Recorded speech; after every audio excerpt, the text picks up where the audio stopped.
oke lah ya. Oke. Ya, kopi gue ketinggalan. Kampret. Walaupun sebenarnya kopi ini juga udah tinggal airnya doang, ampas-ampasnya sama es batu, tapi ya udah lah ya. Daripada nggak ada pegangan gitu sama sekali. So, apa kabar semuanya? Kapten, Soro, jangan ganggu-ganggu. Hai geng, welcome back to my channel karena semuanya ada di sini. So, aku tahu banget, aku udah lama banget nggak nge-YouTube, aku juga udah lama banget nggak bikin konten di Instagram karena seperti yang kalian tahu atau mungkin belum kalian tahu, Matik itu kemarin lagi bener-bener fokus untuk menyelesaikan kuliah aku dan aku sudah selesai. Matik sudah selesai lulus associate degree early childhood education and development. Thanks to you guys yang selalu support aku, yang kalau nggak ngelihat aku di sosial media nge-DM aku, nanyain kabar aku, kasih semangat aku, ngedoain aku, terima kasih. Terima kasih juga sama Tuhan Yesus pastinya yang selalu menemaniku, mendengarkan doaku yang nangis-nangis berkeluh kesah. So anyway, Matik di sini mau update kehidupan aja.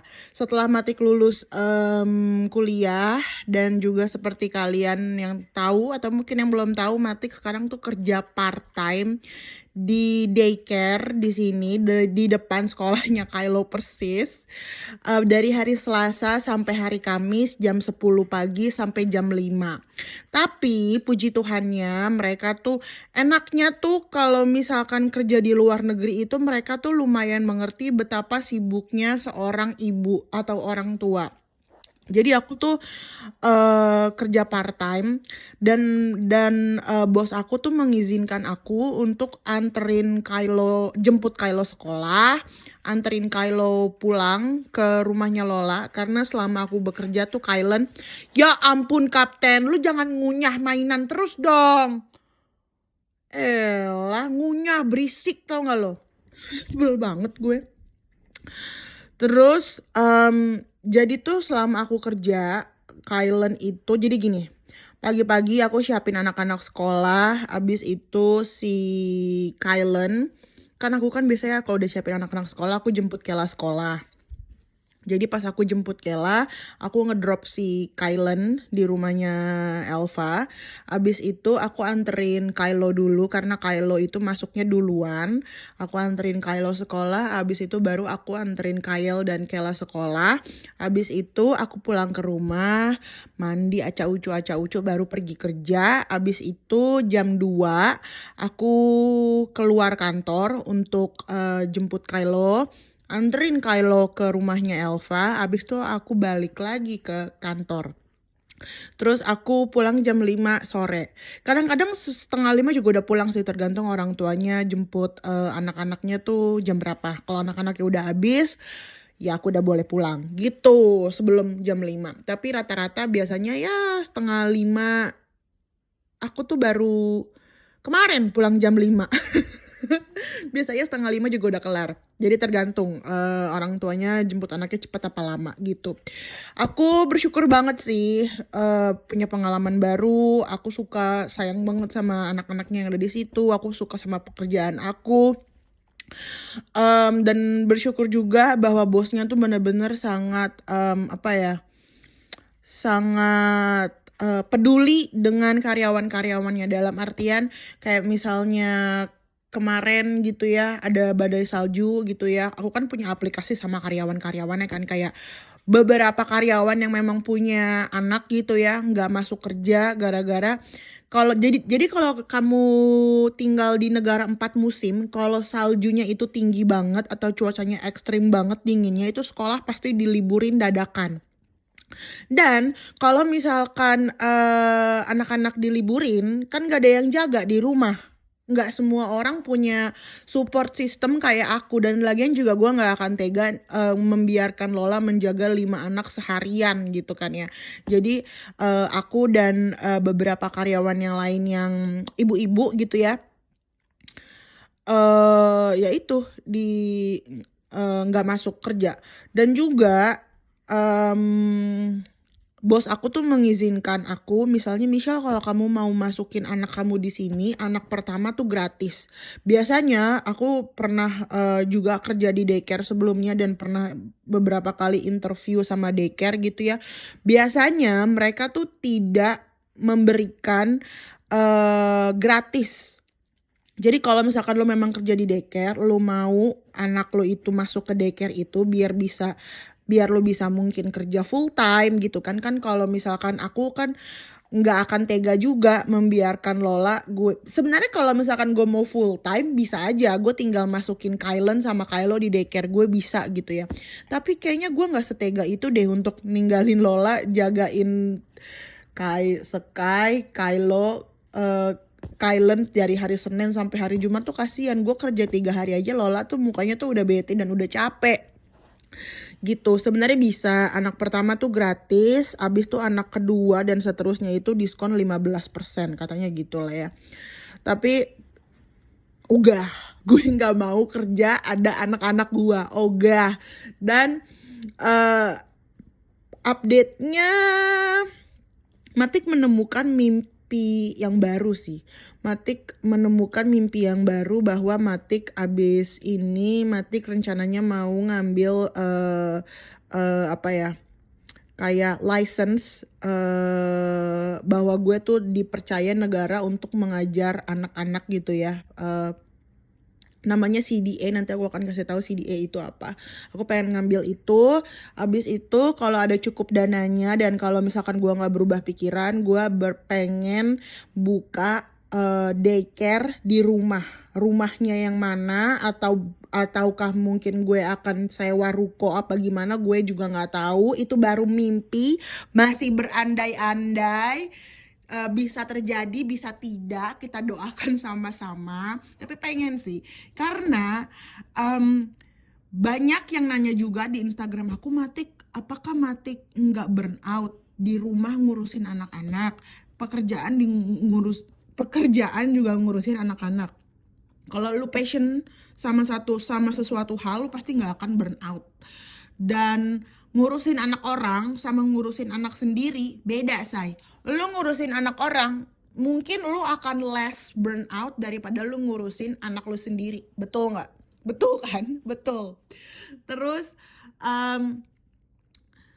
nggak burn out sama sekali sih. Gue tuh kadang tuh kemarin tuh mikir kayak, kok gue nggak burn out ya? Ada 1-2 teman kerja gue yang nangis gara-gara burn out di tempat kerja gitu.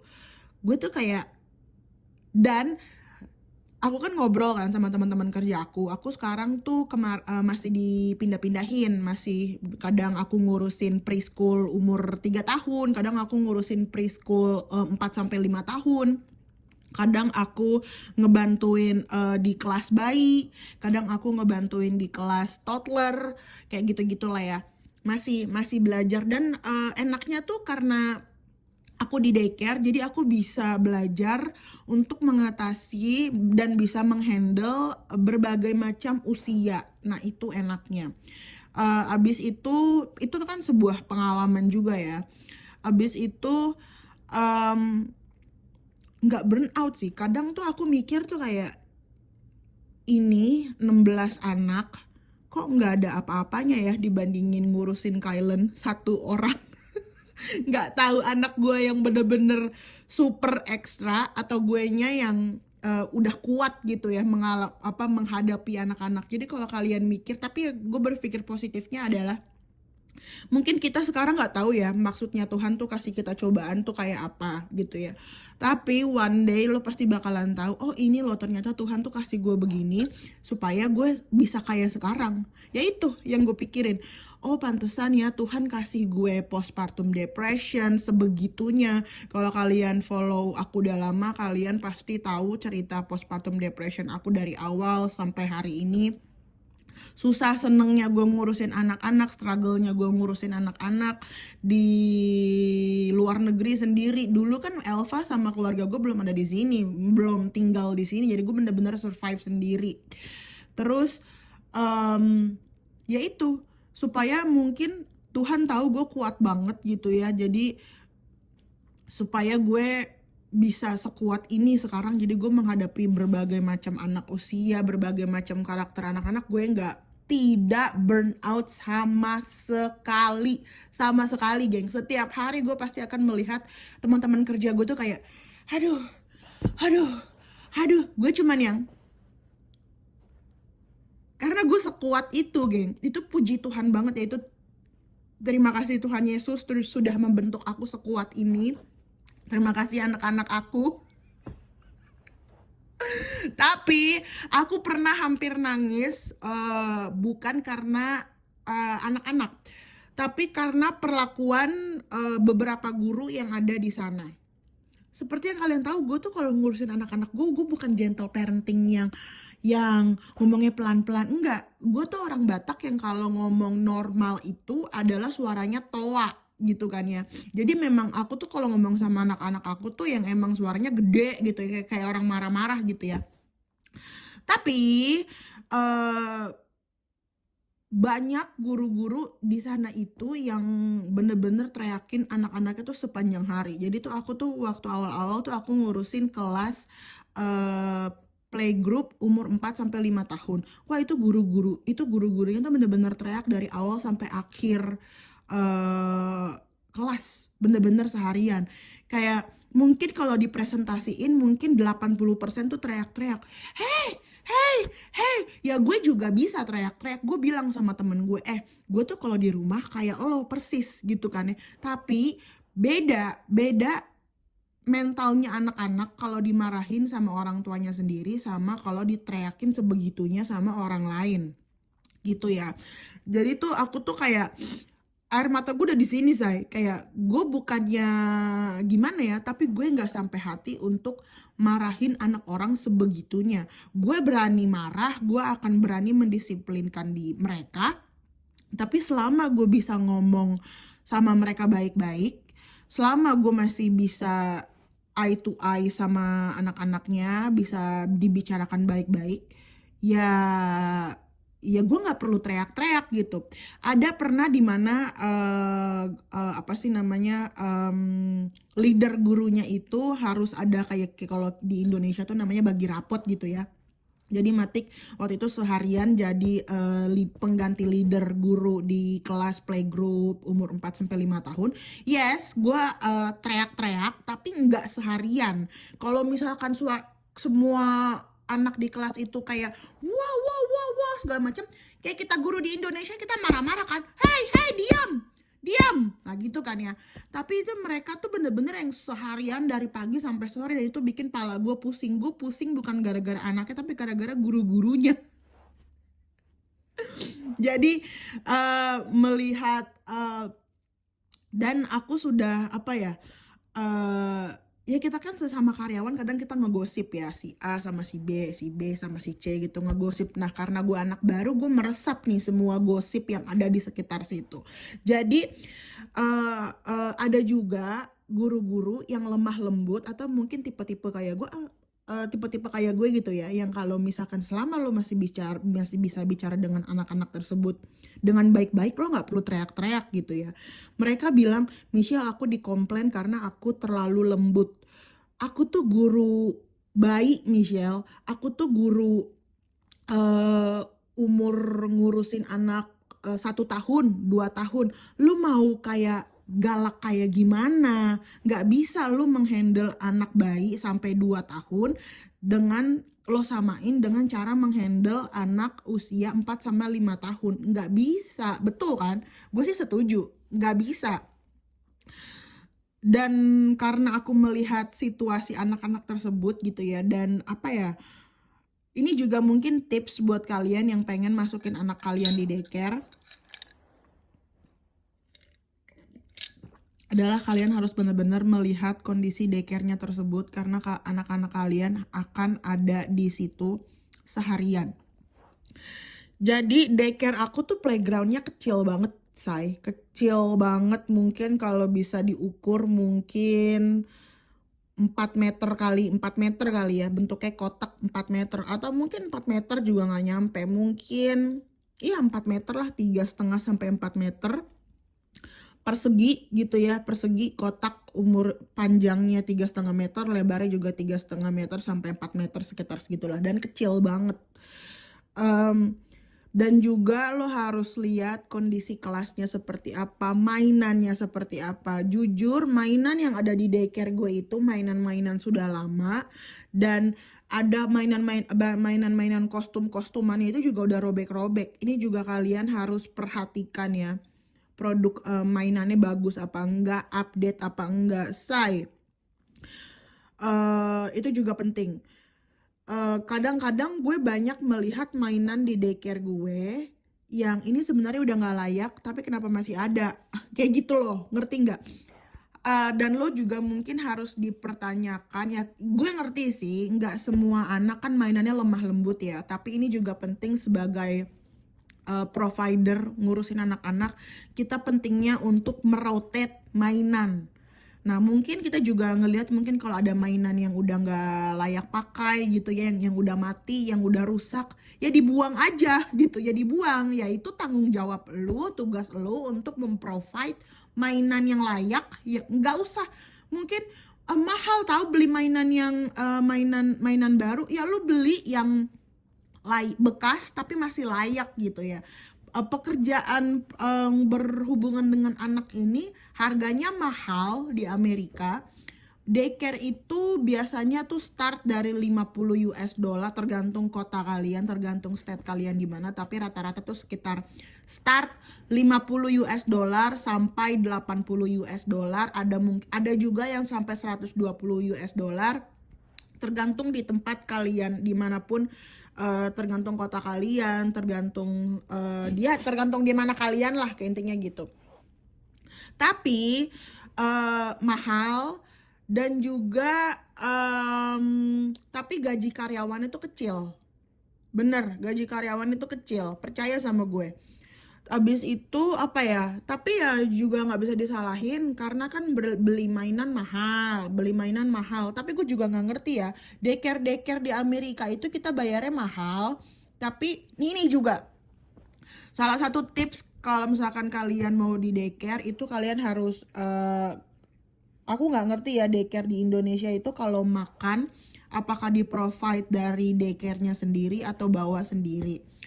Tapi di daycare aku itu mereka cuman memprovide cemilan aja, cemilan sore. Dan lu tahu nggak, cemilannya itu tuh bener-bener cemilan yang nggak sehat, kayak ciki, gula, crackers, gitu-gitu, geng. Terus itu juga hal itu yang membuat aku mengimpi-impikan bahwa gue kalau gue ada duit, amin, kalau ada dikasih kesempatan sama Tuhan, gue buka daycare di Amerika, gue akan buka daycare yang tinggal orang tuanya tuh terima jadi. Kecuali memang anak-anak lo punya alergi tertentu gitu ya, ya lo bawa makanan sendiri deh. Tapi selama anak lo nggak punya alergi, lo tenang aja. Makanan, sarapan, cemilan siang, makan siang, snack sore, itu dari gue. Karena sebagai orang tua yang pernah masukin anaknya di daycare, hal tersebut tuh jadi bikin ribet. Karena apa ya, kan lebih enak kalau orang tua terima jadi gitu ya, tinggal ngedrop anak udah terima beres gitu ya. Capek tahu karena kita kan sebagai yang punya anak sekolah, kita juga capek kan, mikirin besok bekalnya apa ya, gitu. Rencana gue adalah gue akan membuka daycare yang makanannya itu juga sehat tapi enak. Tapi juga ya sebagai anak kecil, pasti anak kecil mau sedikit junk food gitu ya, mau cemil-cemilan sekali-sekali, oke lah ya. Tapi gue juga akan mencoba memprovide, nih menu bulan ini, hari ini apa, cemilannya apa. Kalau lu nggak suka, lu silakan bawa makanan sendiri, kan begitu ya. Kayak gitu sih, rencananya pengen begitu karena gue ngelihat makanan-makanan anak-anak daycare gue tuh kayak, mohon maaf ya, makanan anak Indonesia tuh super sehat. Semales-malesnya orang Indonesia masak, pasti kita akan berusaha untuk memberikan makanan 4 sehat 5 sempurna. Percaya sama gue. Nih, omongan dari ibu yang bukan Ya lu tahu gue lah kayak gimana. Bener say, makanan anak-anak gue tuh lebih sehat. Gue tuh kalau bawain anak-anak gue ya kadang-kadang juga makanannya juga kadang gue kasih roti doang sama selai kacang. Tapi side-nya tuh ada sehatnya, ngerti nggak lo? Kayak ada buah, ada sayuran. Yes, gue kadang juga kasih roti doang ke anak gue, tapi ada sehat-sehatnya say. Anak-anak di daycare gue itu cemilannya makanannya tuh pizza setiap hari nih. Ini gue bukan ngomongin ini ya, setiap hari dikasih emaknya pizza, chicken nugget. Mungkin ini ya, gue tidak menjudge ibunya, mungkin ibunya capek, orang tuanya capek, karena gue bisa mengerti orang tua di Amerika tuh kerjanya tuh bener-bener long hours dan bener-bener lu minggu aja bisa kerja gitu ya. Jadi gue nggak nyalahin orang tuanya, tapi gue ini sebagai masukan juga, Kapten. Lihat, ornamen gue udah bolong gara-gara lu sama anak-anak. Yang besisa nih cuman di atas doang, itu pun karena anak-anak gak nyampe. Sekian. Itu juga sebagai input buat gue kalau gue punya daycare ya, gue pengennya begitu. Jadi gue juga pengen membantu orang tuanya supaya nggak terlalu ribet untuk mikirin makan apa ya besok, bawa bekal apa ya besok. Gue pengen ngebantu mereka juga, intinya begitu. Terus, dan kenapa gue pengen buka daycare juga karena gue akan mentreat anak-anak murid gue sebagaimana anak gue sendiri. Bukan berarti gue nggak akan marahin anak lo, gue akan marahin anak lo karena punishment itu juga perlu di apa ya, di ilmu early childhood education, di psikologi. Punishment itu juga perlu gitu ya.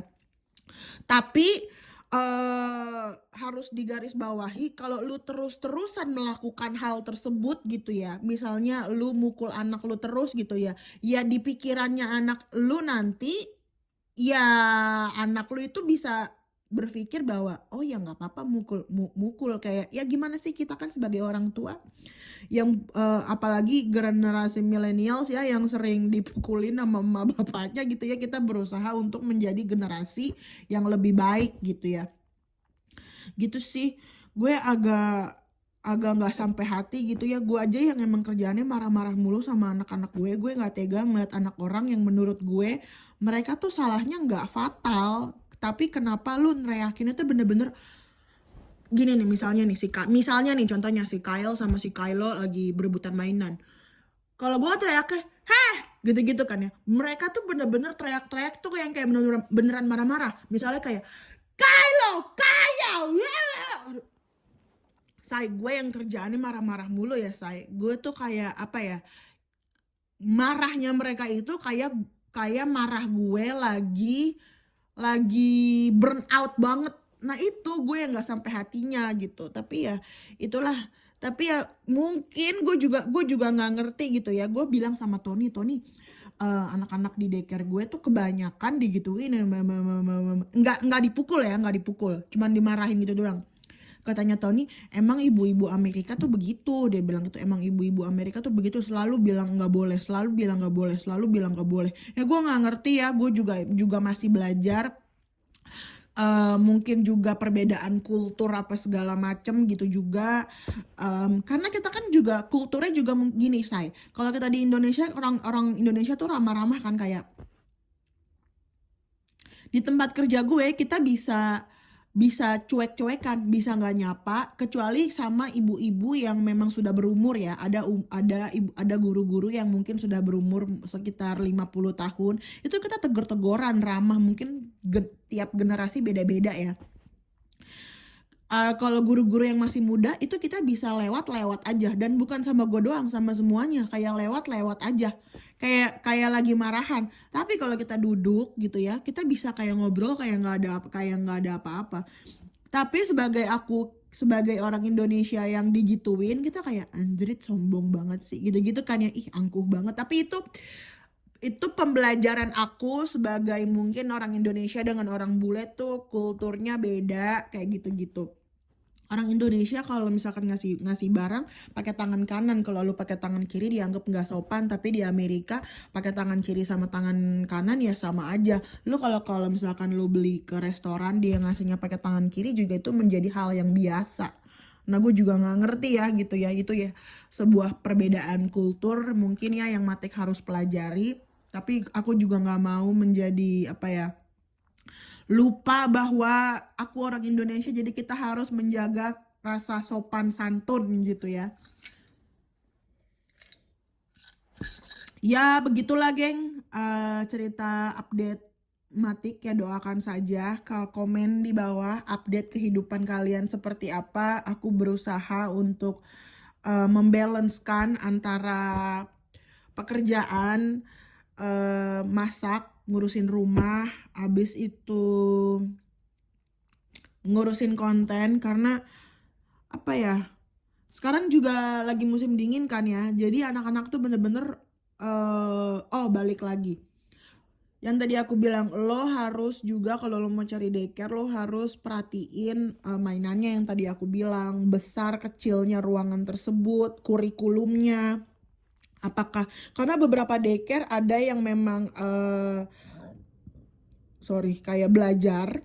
Ada juga daycare yang all day itu dia cuman membiarkan anak-anaknya tuh main doang kayak gitu. Jadi lo harus perhatikan itu kurikulumnya seperti apa, apakah cuman dibiarin main doang, apa gimana, ya nggak apa-apa juga, atau mungkin 50-50, kita pagi belajar, sorenya kita akan membiarkan anak-anak main, apa gimana, itu juga bisa. Dan besar kecilnya mainannya karena anak lo itu bakalan ada di ruangan tersebut sepanjang hari. Mungkin kalau di Indonesia kan, kalau di Indonesia nggak ada musim dingin jadi ada jam-jamnya untuk main di playground. Tapi kalau misalkan kita yang ada di negara 4 musim, kalau misalkan anginnya terlalu kencang, udaranya terlalu dingin, udaranya terlalu panas, kita tidak boleh bawa anak-anak keluar. Jadi mainnya tuh bener-bener cuman di dalam ruangan doang. Ya sepelicek ruang tamu gue ini, bahkan anak-anaknya tuh yang kayak toddlernya itu mungkin sama dapur gue juga gedean dapur gue, say. Kelas toddlernya tuh umur 2 tahun gitu ya. Ya sama sama dapur gue, gedean dapur gue dah. Kayak gitu. Jadi lu juga harus perhatikan jadwalnya anak-anak tuh seperti apa gitu. Tapi kalau di Indonesia enaknya yang tadi aku bilang, kondisi Indonesia tuh lumayan selalu bersahabat ya, palingan cuman hujan kan kalau Indonesia gitu. Jadi anak-anaknya bisa bermain di luar, kena matahari itu kan juga penting ya, kan dapat vitamin D. Itu sih menurut aku. Doakan saja Matik bisa membalancekan semuanya supaya Matik bisa aktif lagi di sosial media. Thank you for apa ya, doa kalian, support kalian yang tidak pernah berhenti-henti untuk aku. Dan sampai jumpa di video berikutnya. Bye bye.